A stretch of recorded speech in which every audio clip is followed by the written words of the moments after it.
todos, bienvenidos una vez más a mi canal. Mi nombre es Rebe y el día de hoy voy a contarles algunos datos curiosos de un personaje cuya vida tuvo momentos bastante oscuros. Si bien a veces menciono gran parte de la discografía de los artistas, en este caso, debido a que Lou Reed hizo demasiados proyectos, solo me enfocaré en su vida y en parte de sus trabajos, especialmente si han tenido bastante impacto en su carrera. Antes de empezar, los invito a que, si gustan ayudar al canal, pueden hacerlo mediante una donación vía PayPal que puede ir desde $1 en adelante. También les dejo, tanto en pantalla como en la descripción, el correo electrónico y la página de Facebook donde pueden pedir informes de precios para comisiones de dibujo. Aunque me gusta hacer este tipo de ilustraciones, también suelo hacer algunas más complejas, ya sea de personajes que ustedes tengan en mente e incluso de amigos y familiares. Ahora, si en estos momentos no cuentan con recursos para donar o pedir una comisión de dibujo, no se preocupen.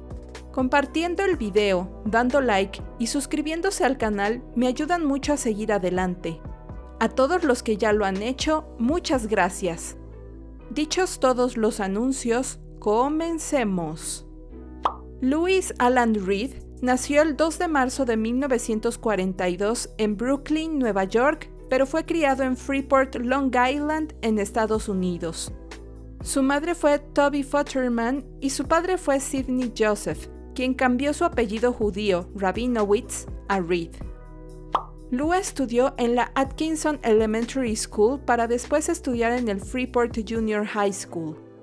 Su hermana, Margaret Reed, mejor conocida como Meryl, diría: "Cuando mi hermano era adolescente, él sufría ataques de pánico.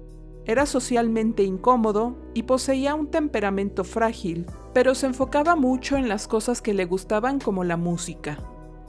Fue durante estos años que Reed aprendería a tocar la guitarra escuchando la radio, desarrollando así un temprano interés en el rock and roll y el rhythm and blues, al punto de formar parte de varias bandas durante sus años escolares. A los 16, Lou empezó a experimentar con el uso de drogas. Su amor por la música solía ponerlo en constante conflicto con sus padres. Sin embargo, sería durante su primer año de universidad que la depresión y ansiedad causaron un fuerte impacto en su vida, aunque para los padres de Reed, esta situación ya se había salido de control. Tras una visita al psicólogo, este acusó a los padres de Lou de ser irresponsables al intentar lidiar con la situación de su hijo. Este mismo especialista recomendó que Lou fuese sujeto a terapia electroconvulsiva, mejor conocida como terapia de electroshock. Para Lou, la experiencia fue traumatizante. Además de haberle causado pérdida de la memoria, esto provocó conflictos en casa al punto de que él comenzaría a reprocharles que lo sometieran a dicha terapia para minorar sus impulsos homosexuales. Meryl Reed aseguraría que sus padres no eran homofóbicos, pero que habían tenido que someter a su hermano a dicho tratamiento para curarlo de sus problemas mentales y de comportamiento. Tras recuperarse del agresivo tratamiento, Reed volvió a estudiar en la Syracuse University, donde se enfocó en áreas como periodismo, escritura creativa y dirección de cine. Durante sus años universitarios, Lou formó parte de un programa de radio llamado Excursions on a Wobbly Rain para la estación de la Syracuse University. Lou también fue parte del Reserve Officers Training Corps, un grupo de estudiantes universitarios asociado a las Fuerzas Armadas de los Estados Unidos, pero fue expulsado tras apuntar a la cabeza de uno de sus superiores usando una pistola que no estaba cargada. Debido al comportamiento de Reed, los directivos de la institución buscaron excusas para expulsarlo, pero a pesar de sus esfuerzos, con todo y las nuevas experiencias de Reed usando drogas intravenosas y por consecuencia haber contraído hepatitis, en 1964 él se graduó con honores de la Syracuse University College of Arts and Sciences. Luego de graduarse, Lou se mudó a Nueva York para trabajar en Pickwick Records como compositor residente. En 1964, escribió el single The Ostrich, una parodia de una canción popular de esa época que incluía fragmentos como "Coloca tu cabeza en el piso y deja que alguien la pisotee". Sus superiores consideraron que la canción tenía potencial, por lo que decidieron formar una banda para ayudar a promover la canción. Fue así que se formó The Primitives, conformada por los músicos John Cale, Tony Conrad y, claro, el mismo Reed. Para sorpresa de Cale y Conrad, Lou había cambiado las cuerdas de su guitarra para que todas ellas tocaran solo una nota, de modo que con esto creó un efecto pedal, es decir, un sonido prolongado sobre el cual suceden diferentes acordes. A pesar de que el proyecto no cumplió del todo con las expectativas de Cale, el músico galés quedó impresionado con el repertorio de Reed, por lo que comenzaron a colaborar más a menudo. Reed y Cale se mudaron a Lower East Side e invitaron a Sterling Morrison, ex compañero de la Universidad de Lou, así como a Angus MacLeese, quien fuese vecino de John y baterista, formando la primera alineación de The Velvet Underground. La primera oportunidad que tuvieron de presentarse fue en el Summit High School en Nueva Jersey. Angus MacLeese decidió renunciar debido a que él consideraba que aceptar dinero a cambio de hacer arte era convertirse en un vendido. Debido a esta diferencia, su puesto de baterista en The Velvet Underground fue tomado por Moe Tucker, al principio solo para esa presentación, pero muy pronto se volvió parte de la alineación de la banda, a pesar de que en un inicio Cale no estaba de acuerdo. The Velvet Underground logró captar la atención de Andy Warhol al punto de decidir integrar a la banda a su proyecto Exploding Plastic Inevitable. Pocas veces, Lou Reed daba una entrevista en la cual no mencionara lo agradecido que estaba de tener a Warhol como mentor, aunque a pesar de ello sería inevitable que Warhol decidiese integrar a una cantante a la banda, la modelo alemana Nico.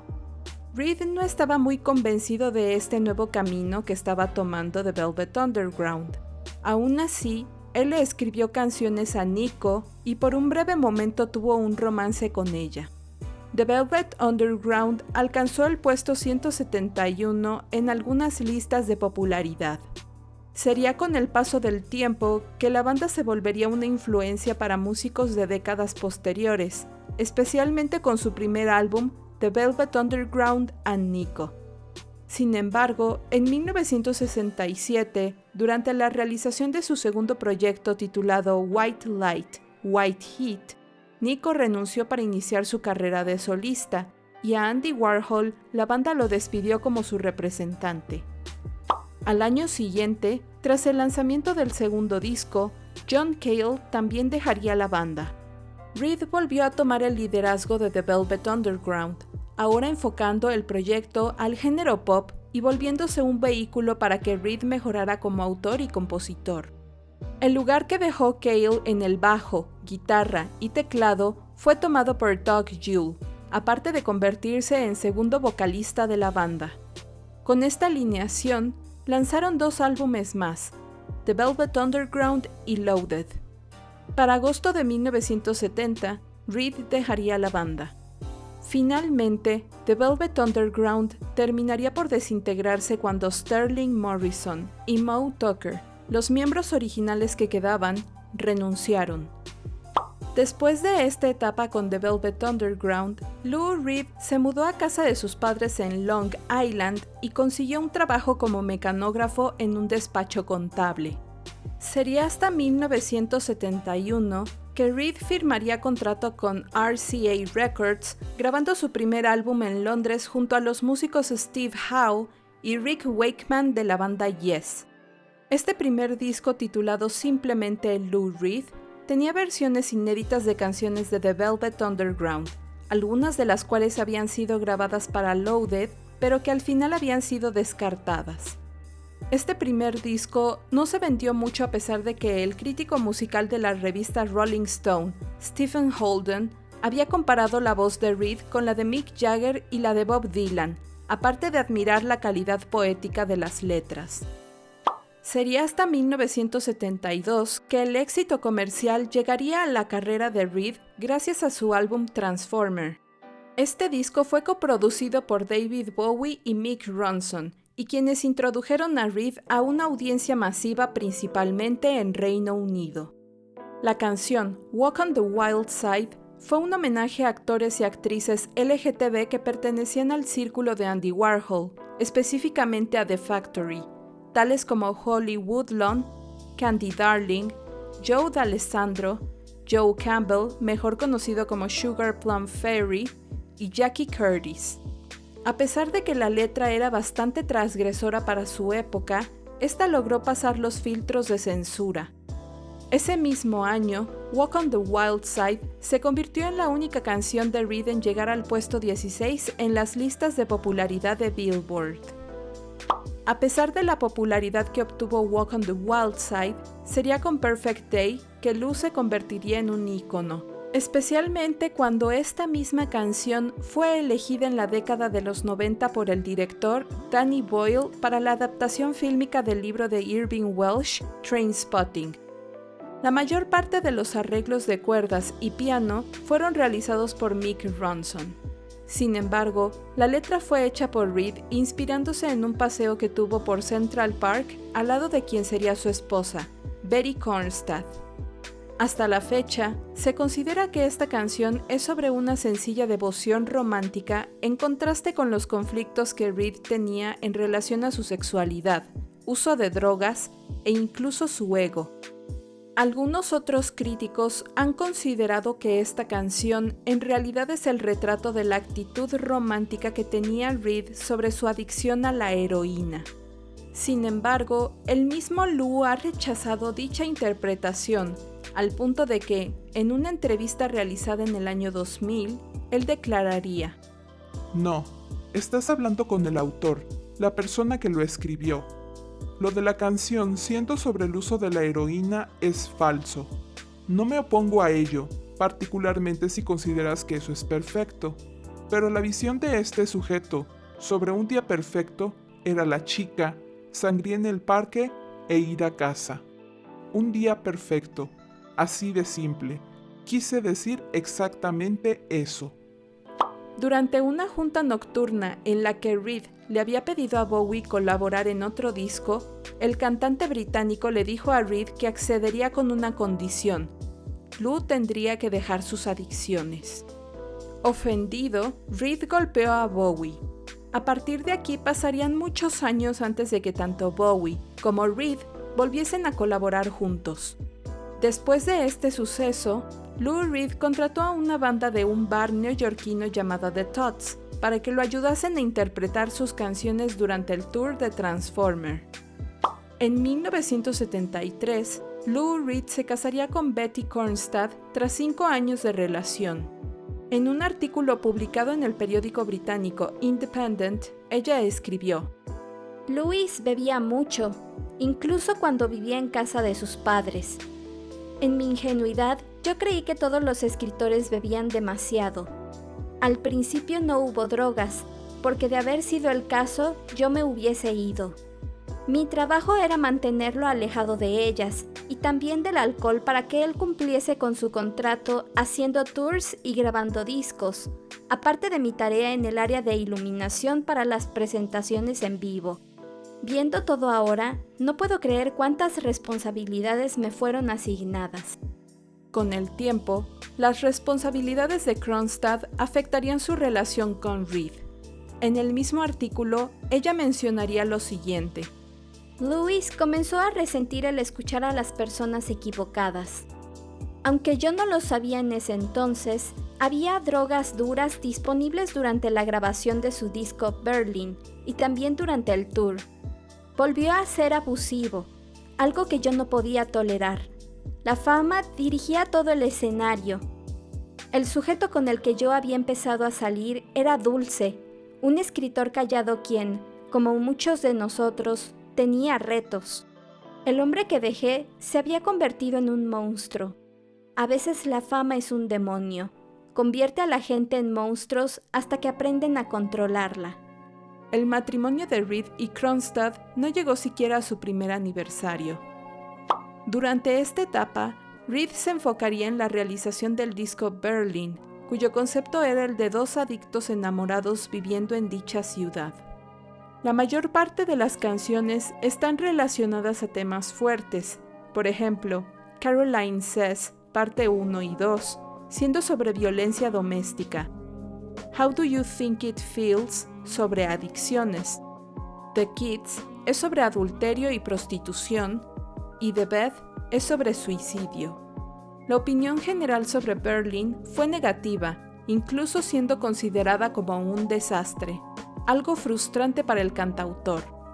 Sería hasta el 2003 que Berlin volvería a ser reevaluado por la revista Rolling Stone para ocupar un lugar en la lista de los 500 mejores álbums de todos los tiempos.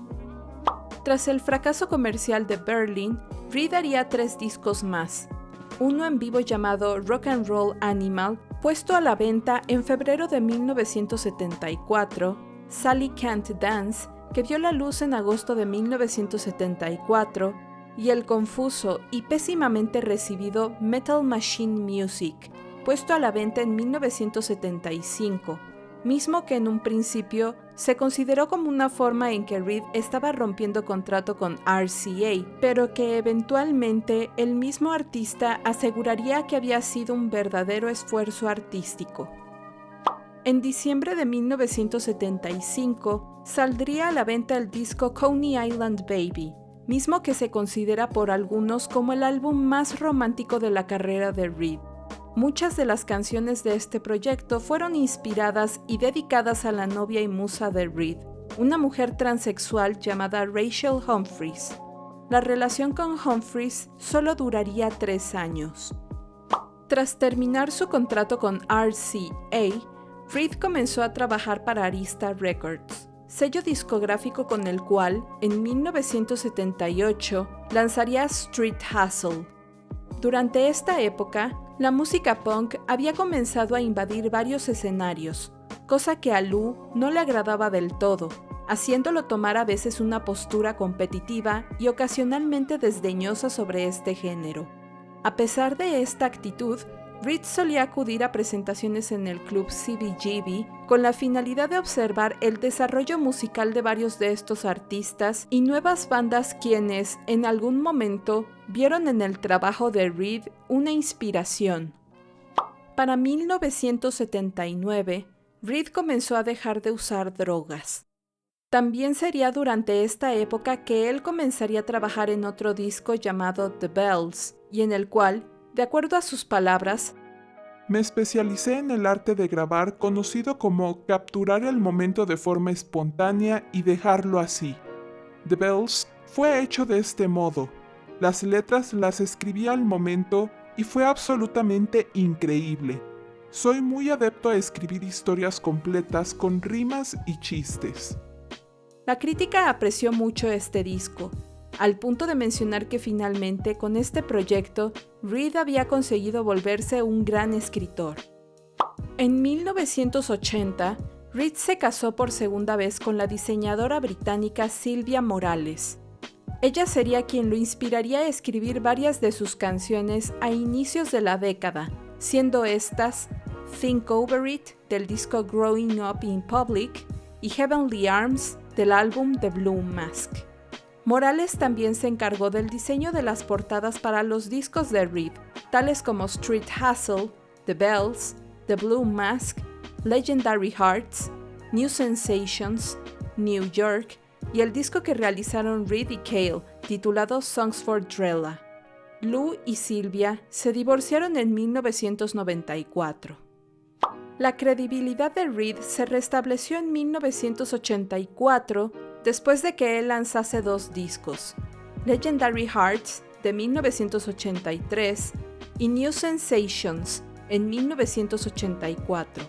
Esto permitió que se le abrieran nuevas oportunidades a Reed, como fue el caso de un contrato con la compañía Honda para promover scooters. En 1987 fallecería Andy Warhol. Durante el funeral del artista, Reed y Cale volverían a encontrarse.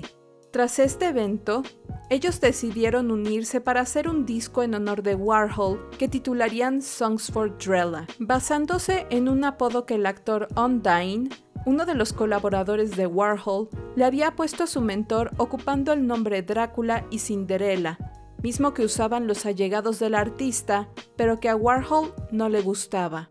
Las canciones del Songs for Drella se dividen en 3 categorías. Las historias desde la perspectiva de Warhol, que representan la mayor parte del disco, narrativa de terceras personas sobre eventos de la vida del protagonista, y finalmente, comentarios en primera persona sobre Warhol desde la perspectiva de John Cale y Lou Reed. Songs for Drella fue recibido positivamente por la crítica, al punto de considerarlo un disco que representa la madurez y también un testamento de uno de los personajes más importantes de la década de los 60. Tras la grabación de Songs for Drella, en 1990, Reed y Cale decidieron hacer una reunión con la alineación original de The Velvet Underground, con el único fin de recaudar fondos para el concierto benéfico de la Fundación Cartier en Francia. En junio y julio de 1993, The Velvet Underground se reunió una vez más para hacer un tour por Europa, la cual incluía una aparición en el Glastonbury Festival, y aunque también se tenía planeado hacer una gira por Norteamérica, esta fue cancelada debido a diferencias entre Reed y Cale. Para 1996, The Velvet Underground se unieron al Salón de la Fama del Rock and Roll. En dicha ceremonia estuvieron presentes John Cale, Lou Reed y Moe Tucker, quienes interpretaron una canción llamada Last Night I Said Goodbye to My Friend, dedicado a la memoria de Sterling Morrison. Magic and Loss sería el 16º disco de Reed, mismo que sería puesto a la venta en enero de 1992. Originalmente, el álbum solo iba a tener como tema principal la magia, después de que Reed escuchase historias sobre brujos en México. Sin embargo, durante la etapa creativa, 2 amigos de Lou fallecieron, Doug Pomus, quien había ayudado a Lou a entrar en la industria musical, y el nombre de una mujer identificada como Rita, pero quien se cree pudo haber sido Rotten Rita, cuyo nombre real era Kenneth Rapp, miembro de The Factory de Warhol. El disco fue bien recibido, pero también fue una herramienta para transformar la imagen dura que representaba Lou Reed en algo más acorde al paso de su edad, ocupando su creatividad para representar los nuevos retos que tenía como un hombre mayor. En el campo de la ciencia, el nombre de Lou Reed también ha sonado bastante. Para el año 2002, Mike Mayer descubrió un asteroide el cual llamó 270553 Lou Reed. Por otra parte, en España, en el año 2012, se encontró una araña cuyo cuerpo peludo hace que esta especie sea mejor conocida como araña terciopelo, en inglés velvet. Además de que ésta suele vivir la mayor parte del tiempo bajo tierra, underground, de modo que al final a este animal se le terminó llamando Luridia. A finales de la década de los 90, Reed conocería al artista Laurie Anderson, con quien además de colaborar en algunos proyectos, también tuvo una relación y se casó el 12 de abril del 2008. Mientras que en el video que hice sobre Laurie Anderson mencioné desde la perspectiva del artista cómo se desarrolló la relación con Reed, sería a través de la canción The Power of the Heart que se cuenta la historia desde la perspectiva del músico. Dejaré en los videos sugeridos el trabajo que hice sobre Laurie Anderson, así como la canción The Power of the Heart, por si están interesados en hacer una comparación, o por si solo tienen curiosidad de ver un fragmento de lo que fue la relación entre ambos artistas. En octubre del 2009, Lou Reed, junto a la banda Metallica, interpretaron las canciones Sweet Jane y White Light White Heat en el Madison Square Garden durante el 25 aniversario del Salón de la Fama del Rock and Roll. 2 años después, tanto la banda como el cantante lanzarían el disco Lulu, basado en las obras del dramaturgo alemán Frank Wedekind. Gran parte de los tracks de Lulu incluyen spoken word realizado por Lou Reed, música compuesta por Metallica, así como voces de apoyo hechas por James Hetfield. Las opiniones sobre este álbum son mixtas por parte de los críticos y totalmente negativas por parte de los fans.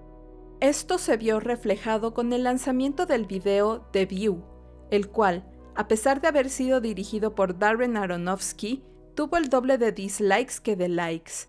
Hasta la fecha, el video no se encuentra disponible de manera oficial, excepto por uno que otro fan que lo ha resubido a su cuenta. Durante 25 años, uno de los pasatiempos de Reed fue el Tai Chi, al punto de hacer un disco en 2007 dedicado a dicha actividad llamado Hudson River Wind Meditations. A pesar de que durante sus últimos años de vida, a Reed la salud le había pasado factura de su juventud con enfermedades como hepatitis y diabetes, él continuó practicando Tai Chi 2 horas diarias. El 27 de octubre del 2013, tras un trasplante de hígado, Lou Reed falleció en East Hampton, Nueva York. Laurie Anderson, en su columna para la revista Rolling Stone, dijo: Como meditadores, ya nos habíamos preparado para esto, cómo mover la energía del estómago al corazón y a través de la cabeza. Nunca había visto a alguien tan maravillado como Lou cuando murió. Sus manos estaban haciendo la forma 21, agua en movimiento del Tai Chi. Sus ojos estaban completamente abiertos. Estaba sosteniendo en mis brazos a la persona que amaba más en el mundo y hablando con él mientras moría. Su corazón se detuvo. Él no tenía miedo. Yo había tenido la oportunidad de caminar con él hasta el fin del mundo. El 18 de abril del 2015, Lou Reed entró en el Salón de la Fama del Rock and Roll durante una ceremonia póstuma. A pesar de que en este video no mencioné toda su discografía, la cual ronda alrededor de los 26 discos de estudio, incluyendo su trabajo con The Velvet Underground, John Cale y Metallica, sin contar con los discos en concierto, la influencia que Reed tuvo en otros artistas, así como en la historia de la música, ha dejado una huella muy profunda e irreemplazable. Su vida ha tenido más situaciones relacionadas con tratamientos psiquiátricos desagradables, adicciones, enfermedades y entre todo eso, episodios de creatividad que rayaban a veces en lo genial o en lo que otros consideraban como ridículo. Lou Reed queda como el ejemplo de un artista que, si bien nunca fue una persona perfecta y mucho menos se justifica su comportamiento agresivo o incluso autodestructivo, no fue sino hasta muy entrado en su etapa adulta que finalmente alcanzó el equilibrio que necesitaba. Espero que les haya gustado este video. Cuídense en esta época. Intenten no salir de su casa tanto por ustedes como por sus familias. Además, y aunque mi mensaje solo llegue a unos pocos, los invito a que vean este tiempo en casa como una oportunidad para realizar todas las actividades que por obligaciones de la escuela o trabajo no habían podido realizar. Muy pronto vamos a salir de esta situación. Sin más que decir, tengan una excelente semana. ¡Hasta luego!